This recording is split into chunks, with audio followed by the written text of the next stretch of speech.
woke up and...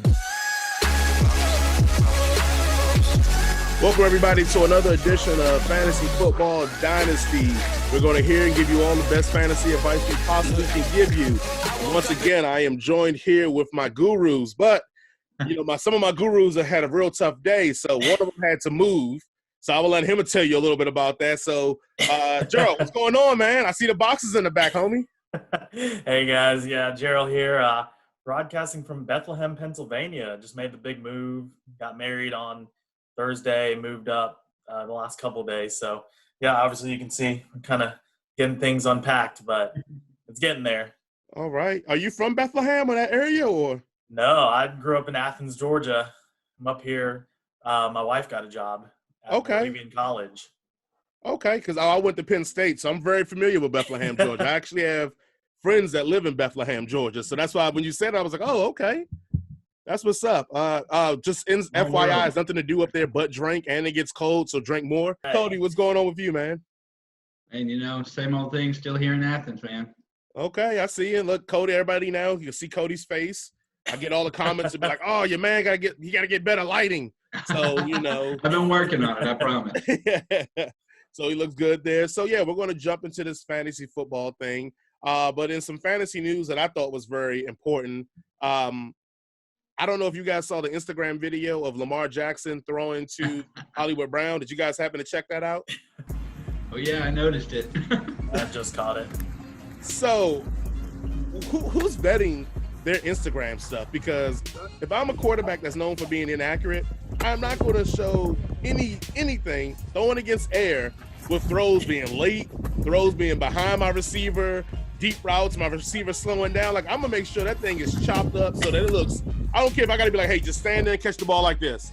We're going to edit that together. Like, we're not going to do this. Can we get a Josh Allen clip next? Yeah. Right. Well, that would be in the dirt, though, so that would be even worse. So. Or just be him running. That's what it'd be. Josh Allen throwing to Stephon Diggs. Pump fake, and just see the 30-yard sprint. So today's show is going to be about bold predictions. We have put together some bold predictions individually and some together that we just think it can happen, but it's very unlikely. So when people come at us and go, how dare you put this person here, blah, blah, we're saying that it's a possibility it can happen, but it's a long shot. So if you want to take some long shots and, hey, you think, hey, you know what, I'm going to take one of their bold prediction advices and take a long shot, by all means, let's do it. So let's go ahead and we'll start off with Jerel. In the QB position, what is your bold prediction? Yeah, my bold prediction, a year after not having any QBs pass for more than 36 touchdowns, I believe Lamar Jackson led the league last year with 36, and only having 4 QBs with over 30 touchdowns, I say that we're going to have another 40-plus touchdown performance by a quarterback, and we're going to have at least 10 QBs with 30 touchdowns or more for the first time since 2015. Wow. Okay. And might I ask give me your top 2 candidates of somebody you think is going to throw for over 40 touchdowns this year? I think Patrick Mahomes is an easy one. I mean, 2 years ago he threw 50, but, I mean, we kind of talked about Brady in the new system with all those weapons. I think that's a possibility. I think potentially even Big Ben coming back. They're just going to be slinging the ball, I think. So. Okay. Let's run to you, Cody. What's a bold prediction that you have possibly for the quarterback position? Yeah, so my bold prediction, we will have a quarterback number 1 overall that is not named Jackson, Mahomes, Wilson, or Rodgers.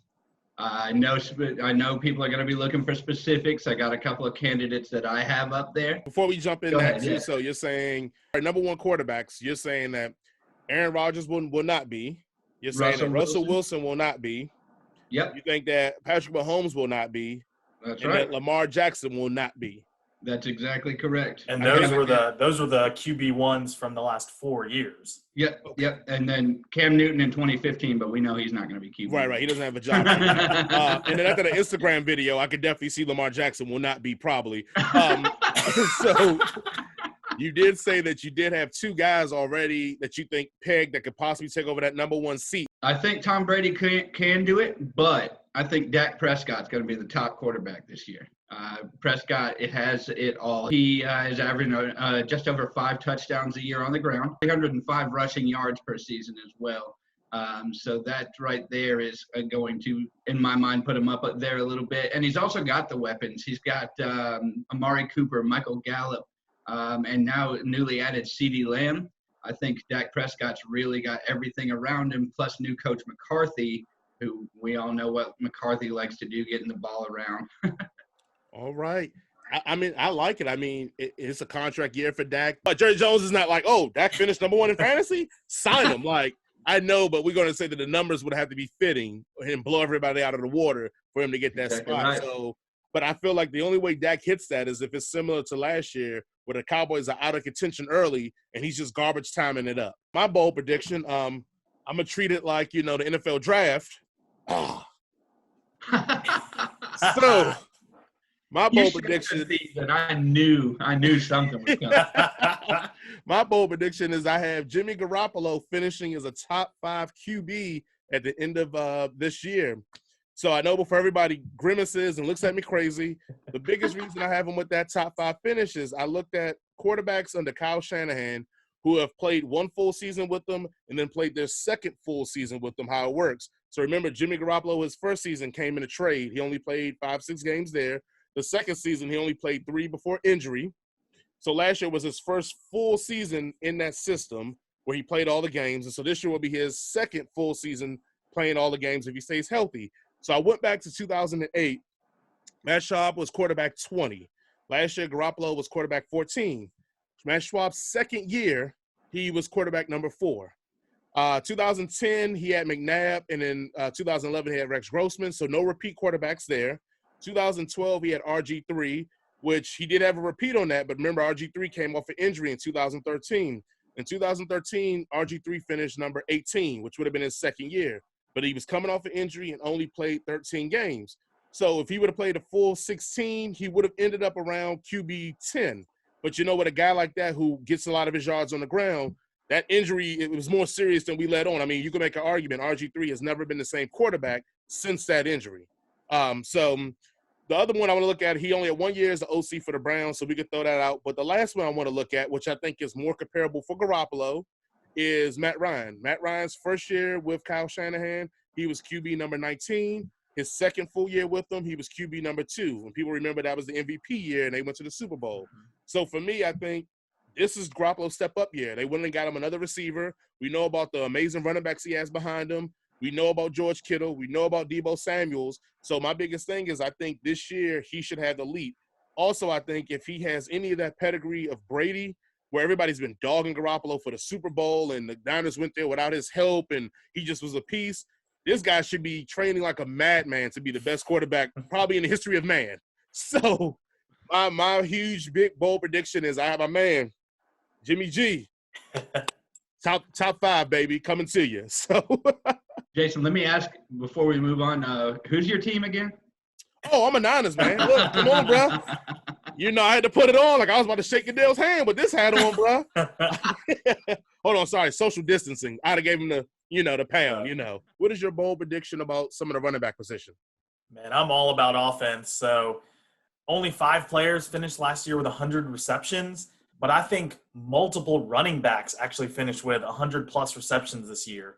It's never happened in the NFL. Christian McCaffrey the last 2 years has broken the record for receptions, so I think he's an easy one to plug in there. But I think somebody else, and maybe even more than one player, jumps in there with him. Austin Eckler had 92 last year, and Saquon had 91 the year before. I think one, if not both of those guys, join him. Hold on. I want to make sure we get this straight. So only 5 players total last year had 100 receptions. And you're going to think that at least 3 running backs, or at least more than one running back, is going to get 100 receptions. Is that correct? We're going bold. Okay, well, I got to make sure I jump to Cody, though, because Cody was out here shaking his head so hard, I thought his glasses was about to fall off. So, Cody, you need to tell, why are you shaking your head so hard over there, Cody? What's up? He mentioned Austin Eckler. Oh. That makes sense. Cody is our resident Charger hater. Would never want to see Austin Eckler get 100 receptions. Oh, throw him to him. I would love to see him get 100 receptions. All right. Well, let's switch gears really quickly, and let's talk about Cody had a bold prediction, and we didn't know what category to really put it in. So it was for the NFC East. And I wanted him to talk about what his bold prediction for the NFC East was going to be. Go ahead, Cody. Yeah, the NFC East is going to be an absolute gold mine this year. The NFC East will have 3 quarterbacks in the top 15. They will have 3 running backs in the top 15. And they will have 3 pass catchers in the top 10 in their respective positions. That has not happened since before 2015. It's been at least 5 years since we've had 3-3-3. Now, with that being said, the Redskins, just stay away from the Redskins. They're not – ain't nothing going on with the Redskins. The really big argument that you have to make on the quarterbacks is going to be Daniel Jones, obviously. Daniel Jones, he started it made actually the math really easy for me. He started 75% of the possible 16 games, and he was quarterback 23. If you take those games and make it to a full 16, you've got him at quarterback 9. Sanders, I feel like, would be the biggest argument for the running backs. He was RB15 last year, and that's coming off 179 rushes for 818 yards and 3 touchdowns, and then only 509 receiving yards and 3 touchdowns through the air. The pass catchers, I know, Jason, you threw a little bit of hate on Ingram a little earlier on this year. Ingram's going to be the one that is going to really be the thorn in even my you side. pause because you don't even believe it.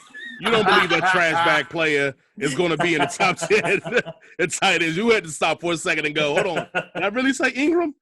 All right, we were tracking until we got to Ingram. Right. He go, hold on. Okay, so looking at what you're saying, you have Wentz. I mean, you have Dak possibly being your number 1 QB. So you got Wentz, Dak, and Jones as 3 of the quarterbacks finishing in the top 15.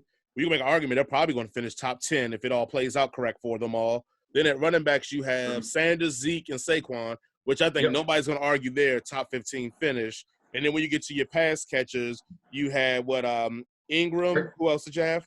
Ingram, Ertz, and Amari Cooper. So nobody's going to argue with you with Ertz. So it's a movement slightly undercurrent going on with Amari Cooper where people don't feel comfortable with him because he's so hot and cold. We thought it was the Raider days, but a lot of his numbers, if you even look with Dallas, he has these explosion games, and then he'll have a 1-for-7-yard game on you. Jerel, you got any thoughts on this NFC East dominance, fantasy dominance? Yeah, that's a lot of dominance there. I mean, I think even the Washington Redskins might have something to say with it. I think Darius Geis might fit in that top 20, top 15. So let's go ahead and let's jump into a little bit more we have going on with receivers. So we're going to start off with Jerel on receivers. What bold prediction do you have for receivers here? It's my time to be a little homer here. AJ Green missed all last year with injury. I think this year, 2020, he plays at least 12 games and finishes with at least 1,000 yards. Missed 8 games in 2018 as well. He's 32, but I really believe in the quarterback.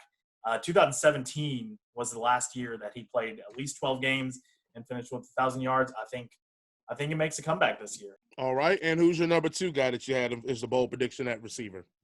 Again, keeping the homer hat on, I'm going to talk about Julio Jones of the Atlanta Falcons.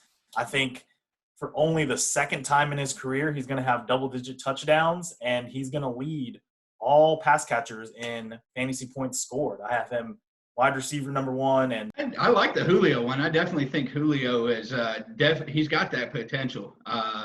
You would like the Julio one. You like Ingram, so you would like the Julio one. Go ahead, The Cody. double-digit touchdowns I'm a little more shaky on. Like you mentioned, Jerel, he's only done it once in his career. But, I mean, I definitely like him. I like him there. The one that is a little bit more – I won't say outlandish, but the one that I see as a little bit less or more of a stretch would be AJ Green with that. I don't think AJ Green even wants to be in Cincinnati anymore. I think he's going to give him a clean 8 and then find a hamstring injury that you can't really say he's good or bad on and be like, hey, I'm done. My hot take for a bold prediction for the receivers would be T.Y. Hilton. I got T.Y. Hilton being finish in the top 10 receiver. The reason why I have T.Y. Hilton doing that is because the addition of Phillip Rivers, naturally. I looked at the numbers last year with Keenan Allen. Keenan Allen got 149 targets to T.Y. Hilton's 68 targets last year. Mind you, T.Y. Hilton didn't play a full slate of games. He only played 10 last year, and he only had 68 targets in 10 games. Rivers is a better quarterback than Jacoby Brissett. I love Jacoby, but we can all agree with there. Even Rivers at this diminished age I think is a better thrower of the football and deliverer of the ball than Jacoby Brissett. And if you look at Hilton's numbers last year, 45 receptions, 501 yards, and 5 touchdowns. If we just added a little bit more impact to him, and let's say we gave him a little bit more receptions, like say 35 more receptions, we gave him 3 more touchdowns, and then we gave him, let's say, 500 more receiving yards. So that would get an extra 109 109 fantasy points, which would have totaled 234 fantasy points, which would have made Hilton receiver number 14. So the numbers I added up was only about like 35% of extra of Hilton's production. So for me, that looks like he's already at 14. He's at the cusp, which is a little upgrade and boost. So you give him 16 games, better quarterback position, better running game as well. I think in Hilton's best ability is getting deep, especially off of play action. That's why him and Andrew Luck work so well together. Now you add that element back because I think they're going to run the ball heavily. I can see Hilton easily going over the top 10 mark there for receiver. On that, guys, I know Cody's going to hate a little bit, so let's start with Cody first. You're relying on Rivers to get him the ball. He's got to keep it out of the other team's hands. Well, he threw a lot of interceptions last year, and Keenan Allen still was in the top 10. That's true. That's true. So among the top 10 receivers from 2019, there's only going to be 5 that repeat, that stay within that top 10. Thomas, Godwin, Julio, DeAndre Hopkins, and Amari Cooper would be the ones that I'd really be looking at there. But of the ones that are going to be coming into the top 10,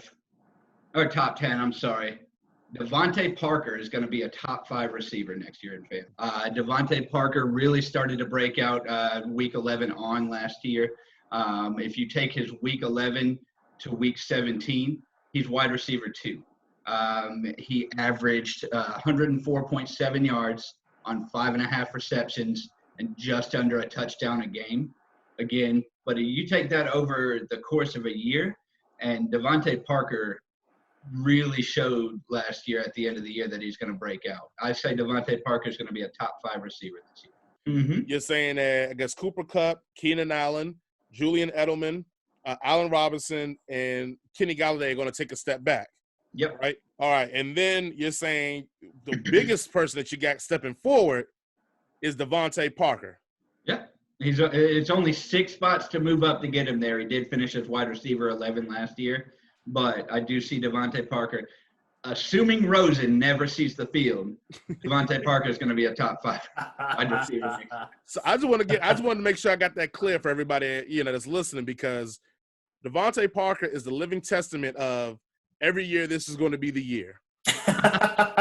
And so you're saying now on record that finally this year is going to be the year. Is that what you're saying? This year or your is bold going prediction? to be the year. Yeah, I guess kind of lumping both you guys in there. You guys have T.Y. Hilton and Devontae Parker in the top 10. I'm going to seem like a really big hater. I'm taking the hat from Cody. I actually have no AFC wide receivers in the top 10. And your guys, along with Tyreek Hill, Juju Smith-Schuster, and OBJ, might have something to say about this, but I'm making a bold prediction. No AFC wide receivers in the top 10 this year. That's a bombshell. Wow, You don't even okay. So even discounted Tyreek Hill. You're throwing Cheetah out. Well, let's do something. Let's mix it up a little bit. We don't play many games on this show, so we need to get back into the game playing mode. We're gonna go. We're gonna play a game called Agree or Disagree. So agree or disagree, Cody. Starting with you. No NFC North quarterback will finish in the top 10. Disagree. Disagree. Okay. Who do you got finishing in the top 10? Rodgers. I will disagree. I think I'm going to go right there with you, and I'm going to say Mitch Trubisky. No, I'm joking. I'm going to go Aaron Rodgers. You threw me off for a minute. You really did. Jerel, so you obviously you agree with this because you put it down. What's your thought process behind this? Yeah, I'm looking back.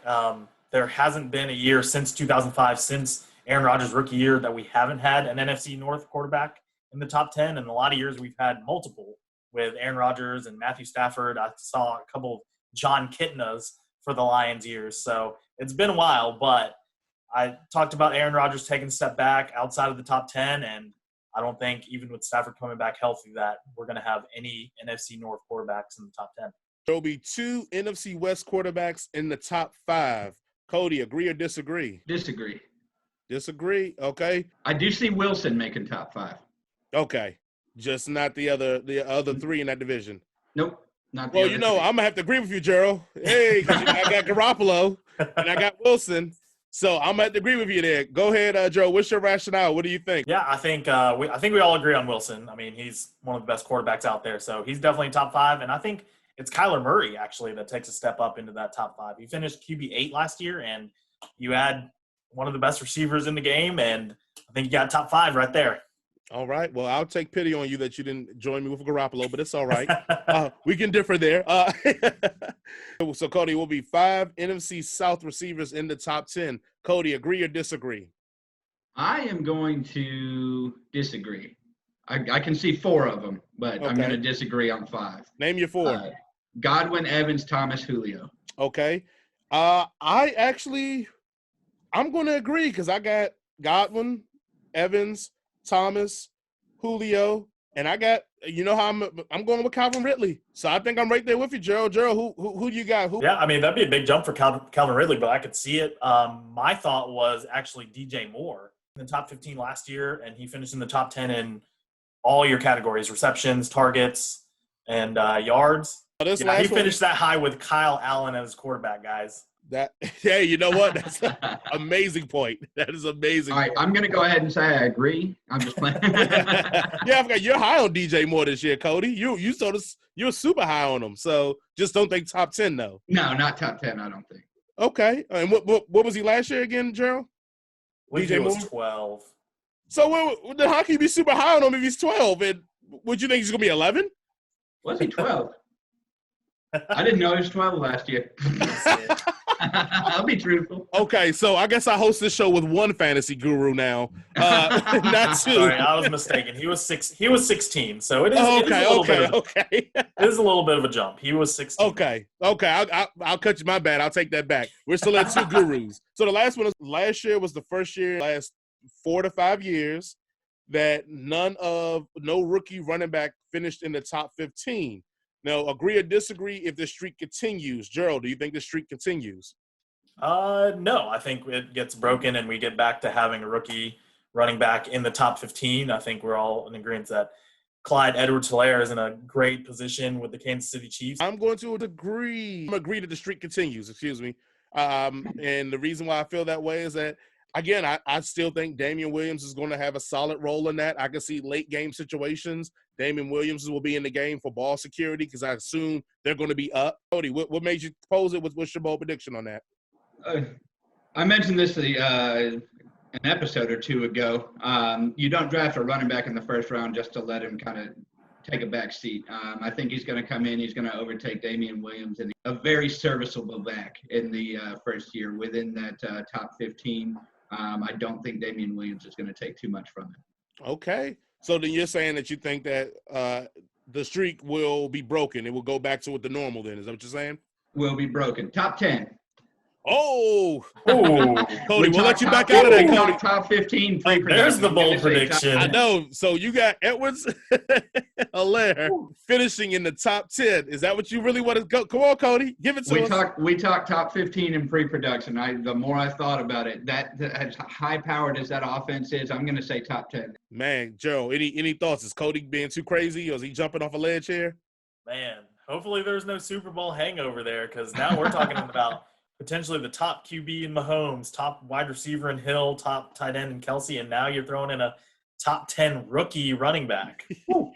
That's a lot. Well, if you put all our bold predictions together, then KC will only have a top running back. Well, I guess we still got Mahomes, but Mahomes, you said Mahomes won't be number 1. Cody, Jerel, you said that it won't be any AFC receiver will not be in the top 10. So Tyreek Hill's out of that one.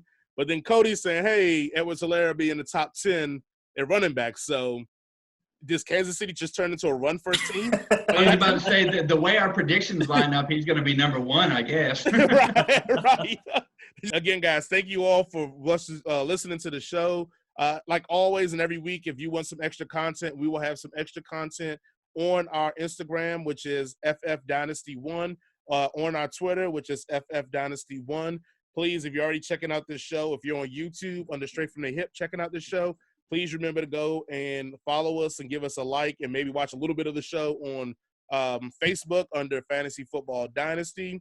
If you are listening to us on Fantasy Football Dynasty under Facebook, we are subscribed to the Straight from the Hip channel because there's some content on there with sports related as well.